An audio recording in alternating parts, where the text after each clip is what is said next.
जो आधिकारिक घोषणा की है कांग्रेस पार्टी ने और एबीपी न्यूज की खबर पर जो मुहर लगी है इस घोषणा के साथ, वो इस वक्त आपकी स्क्रीन पर है, सारी दुनिया के सामने है। कल ही एबीपी न्यूज ने आपको यह बात बता दी थी। एबीपी न्यूज ने अपने दर्शकों को वादे के मुताबिक आगे रखा। कल ही हमने आपको बता दिया था कि रायबरेली से राहुल गांधी उम्मीदवार होंगे और अमेठी से केएल शर्मा कांग्रेस पार्टी के उम्मीदवार होंगे। अभिषेक उपाध्याय हमारे साथ जुड़े हुए हैं अमेठी से और उनके पास चलने का वक्त है। अभिषेक का हमने एबीपी न्यूज के दर्शकों को वादे के मुताबिक आगे रखा, उन्हें कल ही बता दिया था, सूचित किया था कि भाई राहुल गांधी रायबरेली से चुनाव लड़ सकते हैं और केएल शर्मा अमेठी से उम्मीदवार होंगे। अब उस पर मुहर लग गई है, अब तस्वीर बिल्कुल साफ है। अभिषेक, देखिए, सबसे अहम बात यही है जो मैं आपसे इसके पहले कह रहा था कि रायबरेली और अमेठी ये वो दो सीटें हैं जो कि गांधी परिवार के लिए प्रतिष्ठा का विषय थी।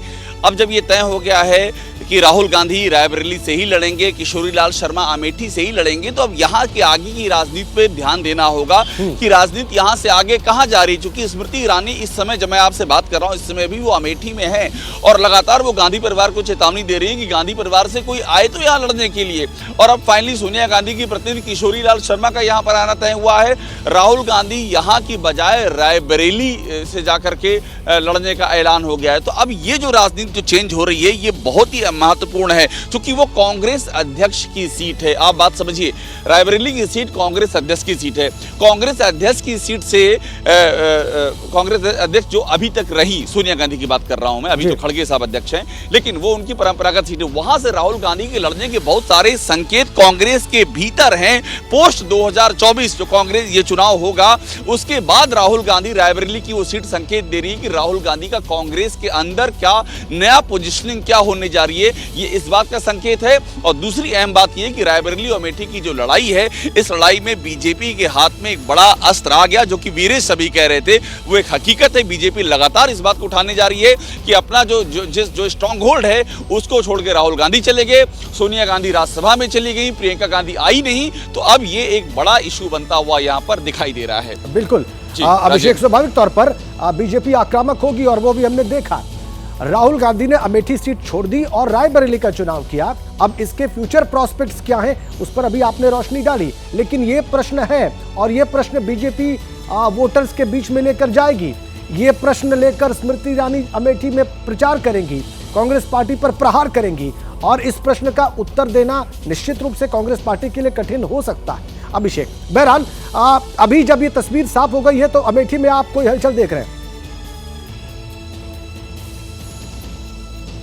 देखिए, अमेठी में कल रात में ही हमने ये खबर ब्रेक की थी कि 151 गाड़ियों की परमिशन ले ली गई है। यहाँ नॉमिनेशन की तैयारियां पूरी हैं और उसमें 100 से ज़्यादा 100 टू व्हीलर हैं, 3 व्हीलर 25 हैं, 25 4 व्हीलर हैं, मेटाडोर है। और जो उनके वकील हैं केसी कौशिक, वो अमेठी में मौजूद थे, अमेठी में रुके, उन्होंने नॉमिनेशन के जो पूरी जो तैयारियाँ वो भी कर दी। कल रात में 12:30 बजे ये भी हमने खबर दी थी कि जो किशोरीलाल शर्मा है वो भुए में गेस्ट हाउस रायबरेली से निकल करके अमेठी पहुँच गए हैं। तो यहाँ पर तैयारियां पूरी तरह से मुकम्मल हैं और अभी कुछ देर में कांग्रेस कार्यालय में भी हलचल शुरू हो जाएगी। लेकिन बड़ी बात यह है कि उसी कांग्रेस कार्यालय में राजेंद्र बाकायदा राहुल बिन अमेठी सून इसका बैनर लगा हुआ है।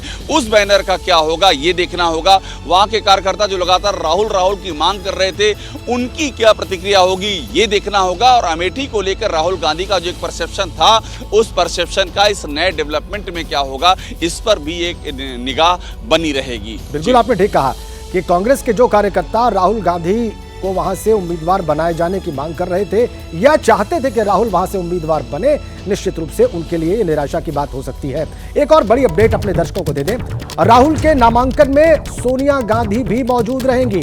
सोनिया गांधी रायबरेली पहुंचेंगी। रायबरेली का प्रतिनिधित्व उन्होंने संसद में किया है 1998 से लगातार और अब उनके पुत्र वहां से नामांकन भरने जा रहे हैं। वीरेश पांडे वहां पर मौजूद हैं। वीरेश, तस्वीर साफ और आप जो बात कह रहे थे वो तो एक चर्चा का विषय है ही, लेकिन अब राहुल गांधी रायबरेली से नामांकन करने जा रहे हैं, ये भी बिल्कुल स्पष्ट है।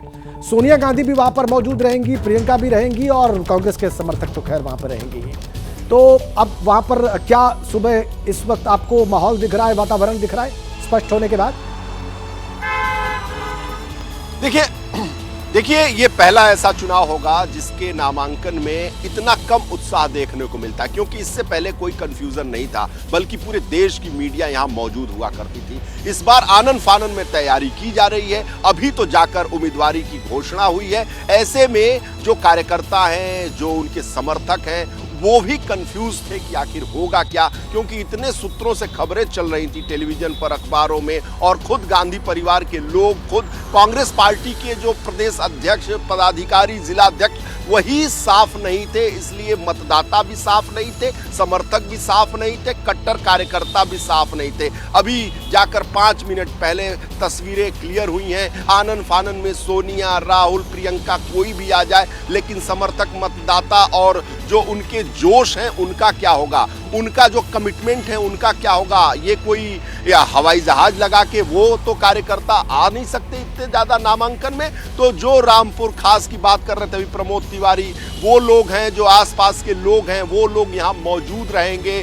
खुद आराधना मिश्रा, मोना मौजूद रहेंगी, पार्टी के तमाम लोग यहाँ आने की कोशिश करेंगे, लेकिन सब ये आनन फानन में होगा। इसलिए रायबरेली में ये पहला ऐसा नामांकन गांधी परिवार का होने जा रहा है जो काफी सूना साना रहेगा। और मैं एक अंदर की आपको बात बता दूं, यहाँ के जमीन की बात बता दूं, प्रियंका गांधी राहुल गांधी के बाद यहाँ की स्वाभाविक प्रतिनिधि के तौर पर देखी जाती रही हैं कार्यकर्ताओं, नेताओं, मतदाताओं और कांग्रेस पार्टी के समर्थकों के बीच में। गांव गलियारों में चले जाइएगा तो लोग कहेंगे कि प्रियंका गांधी यहाँ उनका वजूद रहा है, क्योंकि जैसा कि दिनेश प्रताप सिंह कह रहे थे कि गारंटर के तौर पर प्रियंका गांधी सोनिया गांधी के तौर पर, प्रतिनिधि के तौर पर यहाँ पर रहती रही हैं, तो निश्चित रूप से प्रियंका गांधी ही गारंटर यहाँ रही हैं। हर चुनाव में वो कहती थी कि मुझसे बात करना, मैं समस्याओं का समाधान करूंगी। तो प्रियंका गांधी से यहाँ पर लोगों का कनेक्ट है। एक बड़े नेता से कल मेरी बात हो रही थी, उनका कहना था कि प्रियंका गांधी का यहाँ के कार्यकर्ताओं से, यहाँ के नेताओं से, यहाँ के वोटर से, यहाँ के मतदाताओं से, यहाँ के समर्थकों से, यहाँ के गाँव में, यहाँ के शहरों में एक कनेक्ट है, सोनिया गांधी से ज्यादा कनेक्ट है। राहुल गांधी तो कभी यहाँ आते नहीं थे, नामांकन में आते थे।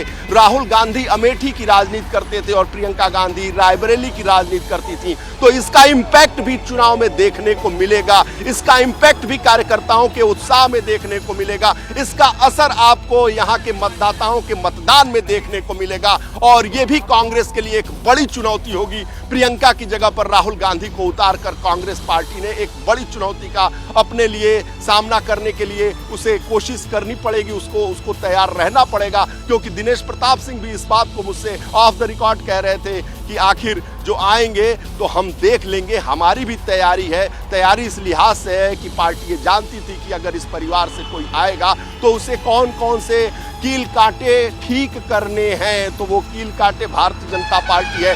और भारतीय जनता पार्टी इस बार रायबरेली को छीन लेना चाहती है अमेठी की भांति। इसलिए भारतीय जनता पार्टी लगातार इस बात की कोशिश में पिछले कई सालों से लगी हुई है। मैं कह रहा हूं जब कई सालों से, और आज कांग्रेस पार्टी उम्मीदवार अपना घोषित कर रही है, वो भी प्रियंका की जगह पर राहुल गांधी को घोषित कर रही है। तो ये चुनाव बहुत मजेदार होने वाला है राजेंद्र, बहुत ही संघर्षपूर्ण होने वाला है, बहुत ही चुनौतीपूर्ण होने वाला है, और कांग्रेस के लिहाज से चुनौतीपूर्ण होने वाला है। ठीक है।